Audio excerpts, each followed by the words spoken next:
복된 예배의 자리에 나오신 여러분 환영하고 감사합니다.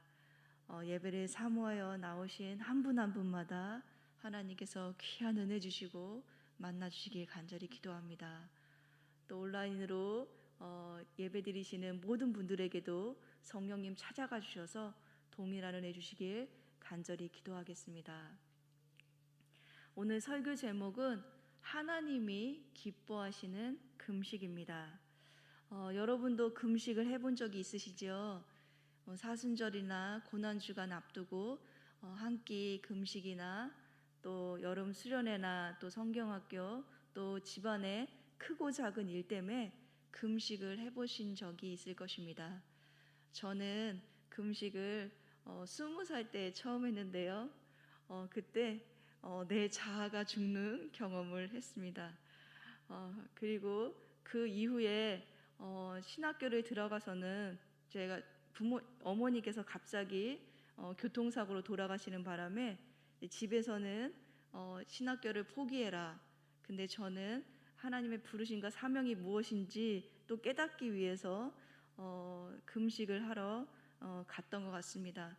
그리고 매 학기 이제 등록금 때문에 또 하나님께 간절히 금식하면서 기도했던 경험이 여러 번 있습니다. 근데 제가 금식을 하면서 깨닫게 되는 것은 하나님이 기뻐하시고 하나님이 시키시는 금식을 할 때와 내가 요구하는 거, 내가 원하는 거를 할 때의 금식은 전혀 달랐습니다. 하나님이 시키시는 금식을 할 때는 일단은 간절한 마음으로 준비하고 또 이 금식에 대한 간절함이 있어서 그런지 그렇게 어렵지 않았습니다. 그리고 그 금식한 금액을 또 하나님께 이렇게 헌금을 할 때는 너무너무 기쁘고 감사했었죠. 근데 내가 원하는 금식을 할 때는 정말 힘들었고요. 제가 어떻게까지 했냐면 하나님 저 항복합니다. 저 못하겠습니다. 하나님이 이기셨습니다. 제가 포기합니다. 라고 금식을 실패하고 내려온 적도 있었습니다. 이처럼 우리는 금식을 통해서 뭔가 이렇게 하나님 앞에 간절함으로 나아갈 때가 있는데요. 금식은 인간의 본능적인 욕구를 스스로 절제하는 것입니다. 그러기에 금식은 순도 높은 경건의 표현이라고 합니다. 이처럼 금식은 하나님께 대한 철저한 헌신과 주의 뜻에 대한 온전한 순종을 의미합니다. 그러나 오늘 본문에는요, 금식을 하면서 하나님께 책망받는 일이 나옵니다. 첫째, 하나님께서 싫어하시는 금식입니다. 본문 1절의 말씀입니다. 함께 읽어보시겠습니다. 크게 외치라, 목소리를 아끼지 말라. 내 목소리를 나팔같이 높여 내 백성에게 그들의 허물을, 야곱의 집에 그들의 죄를 알리라. 1절에는요 명령어가 3개나 나옵니다. 크게 외치라, 내 목소리를 나팔 소리와 같이 소리를 질러라, 죄를 알리라 입니다. 이것은 단지 소리를 크게 말하는 것이 아니라 흔들리지 말고 심각하게 반드시 들으라는 이야기입니다. 그런데 이야기를 들어야 하는 대상은 내 백성 야곱의 집입니다. 하나님께서는 자신의 백성의 허물과 죄를 지금 고발하고 계십니다. 하나님께서 고발하신 내 백성의 허물과 죄는 겉으로 보기에는 잘 드러나지 않아요. 그래서 마치 그들이 죄가 없는 것처럼 보입니다. 그래서 2절에 보면 그들은 날마다 하나님의 규례를 저버리지 아니하였고요, 또한 의로운 판단을 하나님께 구했습니다. 그리고 하나님과 가까이 하기를 즐거워했습니다. 그래서 이들이 3절에 하나님께 불평하고 있는 것입니다. 우리가 금식하며 마음을 괴롭게 하였는데 어찌하여, 탄식의 말이죠, 어찌하여 하나님께서 응답이 없는가 라고 불평하는 것입니다. 이들은 금식까지 하면서 열심히 신앙생활을 했는데 왜 하나님의 응답과 복이 없는지 알 수 없다고 불평하는 것입니다. 이들의 불평은요, 하나님께 금식에 대한 합당한 보상을 해주지 않는 것에 대한 불평이고요, 하나님의 백성이 금식을 매개체로 하여 하나님과 거래를 하려고 했기 때문입니다. 그러나 하나님께서는 이들의 금식을 싫어하십니다. 그 이유는요, 금식의 태도와 마음의 동기를 보셨기 때문에 그렇습니다. 본문 4절의 말씀입니다. 함께 읽어보시겠습니다. 보라, 너희가 금식하면서 논쟁하며 다투며 악한 주먹으로 치는도다. 너희가 오늘 금식하는 것은 너희의 목소리를 상달하게 하려는 것이 아니니라. 앞에 나온 3절의 하반절에는 이들은 금식을 하면서 오락을 구했습니다. 오락으로 기록된 히브리어 헤베츠는 경제적인 이익을 의미하는 단어입니다. 그러니까 이들은 금식을 하면서 경제적인 이익을 위해 일꾼들에게는 온갖 일을 시켰다는 것입니다. 온갖 일을 시켰다는 그 뜻은 사람들에게 과도하게 노역을 시키거나 빌려준 돈이나 이자를 독촉해서 받아내는 것, 즉 권세를 사용해서 재물을 착취했다는 것을 의미합니다. 뿐만 아니라 4절에는 금식하는 날에는요, 이웃과 주먹질하며 싸웠습니다. 그리고 다투었습니다. 이들 내면에는 탐욕과 착취의 마음이 가득 차 있어서 종교적 의식으로 경건의 도구인 금식을 이용해서 자기의 이기심을 포장하려고 했던 것입니다. 또한 이들에게 금식은요, 매번 해야 되는 종교적인 의무이기도 했습니다.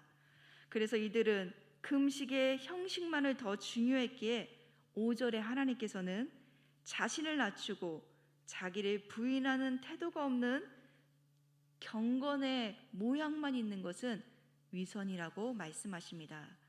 이처럼 하나님께서는 종교적 행위에만 열심을 내고 내면은 철저하게 자기 이익을 추구하는 금식을 싫어하십니다. 또한 하나님께서는 경건 행위로 하나님의 기도의 응답을 얻어내려는 기도에는 응답하지 않으십니다. 즉 금식을 매개체로 하여 하나님과 거래하려는 기도에는 하나님이 응답하지 않으십니다. 사랑하는 성도 여러분, 이사야 56장부터 이사야의 배경은 종말론적 배경입니다. 이제는 이 모든 게 이 먼 미래 사람들에게까지 주어지는 메시지입니다. 그래서 56장부터는 이사야 선지자 이름이 나오지 않습니다. 왜냐하면 이제 바벨론 포로 이후 귀환한 이스라엘 백성들에게만 이 메시지가 주어지는 것이 아니라 미래의 모든 사람들에게 이 메시지를 전하고 있기 때문에 그런 의미에서 오늘의 이 메시지는 우리에게도 동일한 메시지입니다. 하나님의 백성이 금식을 매개체로 하여 하나님과 거래를 하는 것, 그것은 하나님께서 싫어하시는 일입니다. 또 하나님 백성이 경건 생활을 매개체하여 이만큼 헌신했으니까 이것을 보상해달라고 하나님께 거래하는 것 또한 하나님이 싫어하는 거죠. 그러니까 제가 앞서 얘기했듯이 저의 금식이 실패했다는 것은 제가 금식을 통해서 하나님께 뭔가 얻어내려고 했었던, 그리고 기도 응답을 받으려고 했었는데 그게 하나님 보시기에는 너 욕심이라 그렇게 보셨는지 금식이 실패했던 것 같습니다. 둘째, 하나님께서 기뻐하는 금식입니다. 그럼 도대체 하나님께서 기뻐하는 금식이 무엇일까요? 6절과 7절의 말씀입니다. 내가 기뻐하는 금식은 흉악의 결박을 풀어주며 멍에의 줄을 끌어주며 압제 당하는 자를 자유케 하며 모든 멍에를 꺾는 것이 아니겠느냐. 또 줄인 자에게 내 양식을 나누어 주며 유리하는 빈민을 집에 들이며 헐벗은 자를 보면 입히며 또 내 곤욕을 피하여 스스로 숨지 아니하는 것이 아니겠느냐. 하나님께서 기뻐하시는 금식에 대해서 하나님은요, 금식의 정의를 새롭게 다시 하시고 계십니다. 하나님께서 기뻐하시는 금식은 음식을 먹지 않는 것에서 넘어서 근본적으로 자기 주권을 포기하고 자신의 욕망을 내려놓는 일부터 시작합니다. 진정한 금식은 이웃을 자유케 합니다. 진정한 금식은 이웃을 향해 사랑의 실천이 포함되어 있습니다. 이렇게 이웃에게 깊은 동정심을 가지고 어려움에 처한 사람을 도우려면 내가 가진 것을 먼저 내어주는 희생이 필요합니다. 이러한 나눔의 삶은 하나님께서 우리에게 먼저 시작하셨습니다.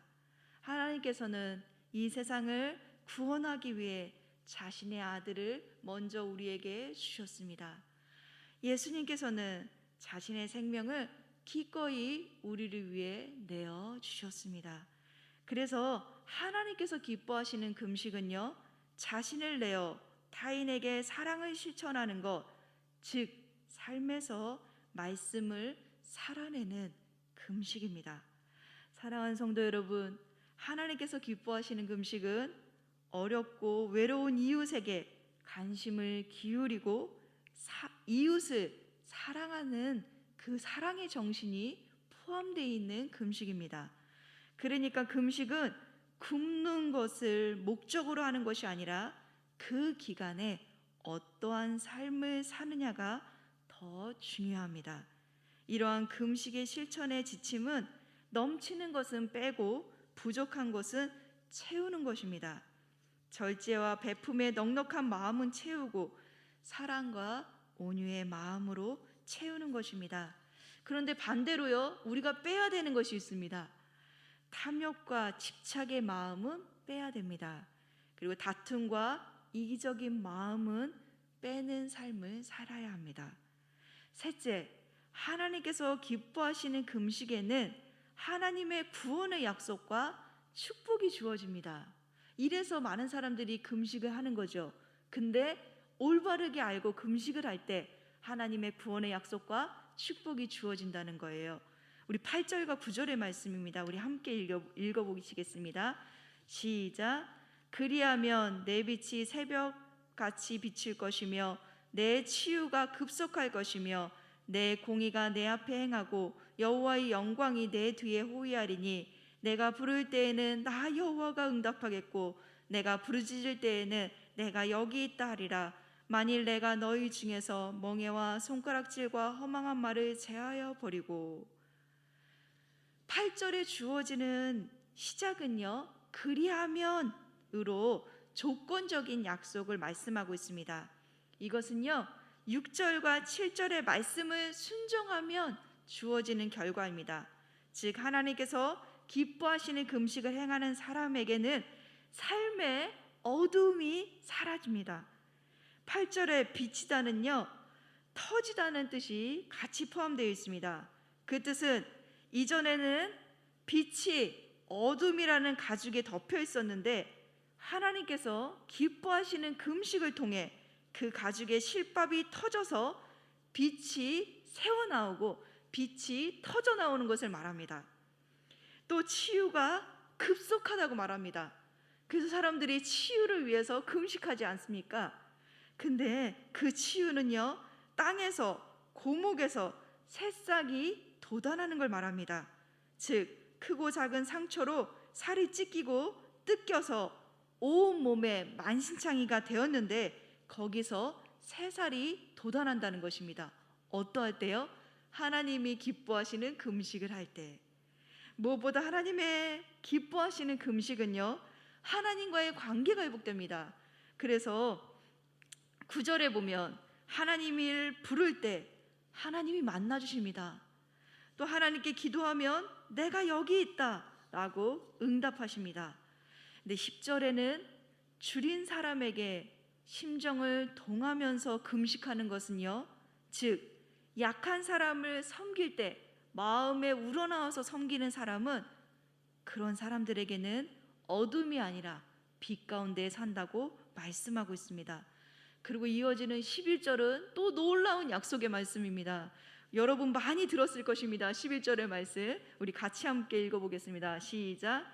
여호와가 너를 항상 인도하여 메마른 곳에서도 내 영혼을 만족하게 하며 내 뼈를 견고하게 하리니 너는 물된 동산 같겠고 물이 끊어지지 아니하는 샘 같을 것이라 라고 말씀하고 있습니다.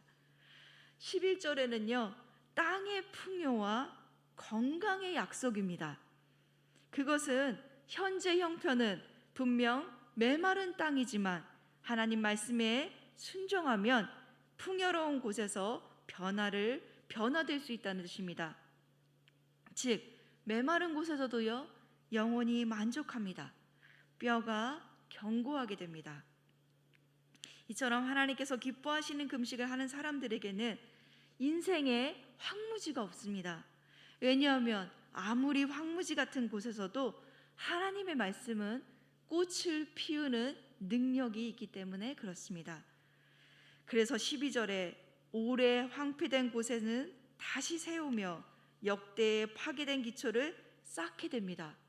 이것은요 1차적으로 바벨론 포로에서 돌아온 유대 백성들에게 예루살렘 성전이 재건될 것을 의미하는 뜻입니다. 이렇게 예루살렘 성전이 재건될 때 후손들에게는 그들의 이름이 명예스럽게 주어진다는 뜻입니다. 그런데 사랑하는 성도 여러분, 본문의 메시지는 더 나아가서 종말론적으로 우리에게 주시는 메시지라고 했습니다. 아무리 우리의 인생이 황폐된 것 같고 무너진 것 같아도 그 인생을 다시 세워주시는 하나님이 우리에게는 분명히 계십니다. 하나님은 그렇게 행하실 능력이 있기 때문에 그렇습니다. 자, 오늘 마지막 본문으로 달려갑니다. 하나님의 백성이 지켜야 할 경건 생활, 즉 안식일에 대한 말씀입니다. 13절과 14절의 말씀입니다. 만일 안식일에 내 발을 금하여 내 성일에 오락을 행하지 아니하며 안식일을 일컬어 즐거운 날이라 여호와의 성일을 존귀한 날이라 하여 이를 존귀하게 여기고 내 길로 행하지 아니하며 내 오락을 구하지 아니하며 사사로운 말을 하지 아니하면 내가 여호와 안에서 즐거움을 얻을 것이라.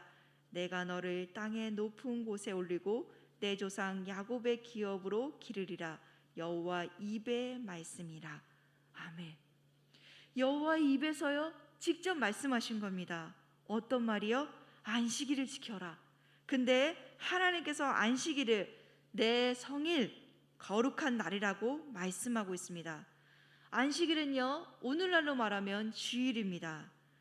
주일을 안식일답게 지키는 것은 그 출발과 마침이 그 날이 하나님의 거룩한 날임을 깊이 인식하는 것부터 시작됩니다.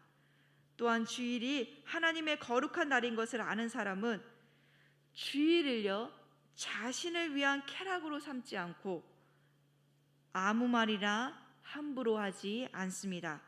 그래서 안식일 즉 주일은 여호와의 거룩한 날이기에 다른 날로부터 구별하여 존귀하게 지켜야 한다고 말씀하고 있습니다. 안식일 즉 주일을 기쁜 날, 귀한 날로 여겨 하나님 중심으로 즐겁게 지키는 것이 바로 하나님을 섬기는 것입니다. 이처럼 주일에는 예배와 말씀을 소중히 여기고 시간을 구별하여 하나님과의 관계를 우선순위로 드리고 또 하나님께 예배로 나가는 것이 안식일이고 주일입니다. 그러나 요즘처럼 코로나로 집에서 온라인 영상을 드리는 분이 참 많아졌습니다. 그래서 주일을 온전히 지키며 예배로 집중해서 드리기가 쉽지 않습니다. 참 우리는 어려운 시대를 살아가고 있습니다. 그럼에도 불구하고 오늘 본문 말씀은 주일의 의미를 잘 알고 준수하는 사람들에게는 여호와의 안에서 즐거움을 얻는다고 말씀하고 있습니다. 또한 조상들이 물려준 땅의 작물로 하나님께서 먹여준다고 말씀하고 있습니다. 사랑하는 성도 여러분, 하나님께서 기뻐하시는 금식은 경건의 행위보다 그 기간에 어떠한 삶을 사느냐가 더 중요하다고 했습니다. 또 하나님을 사랑하는 마음으로 이웃을 사랑하고 그리고 그들의 필요를 위해서 하나님께 금식하며 부르짖을 때 하나님께서 반드시 그 기도에는 응답하신다고 말씀하고 있습니다. 이렇게 하나님께서 기뻐하시는 금식을 통해서 이웃 사랑을 전하기 위해 기도 응답을 무려 5만 번이나 받은 사람이 있습니다. 그 사람이 바로 조지 밀러입니다. 이분은요, 자신을 위해서 기도하지 않고 고아와 그리고 어려운 이웃을 위해 기도할 때 하나님께서는 그의 기도를 5만 번이나 응답해 주셨다고 말씀하고 있습니다.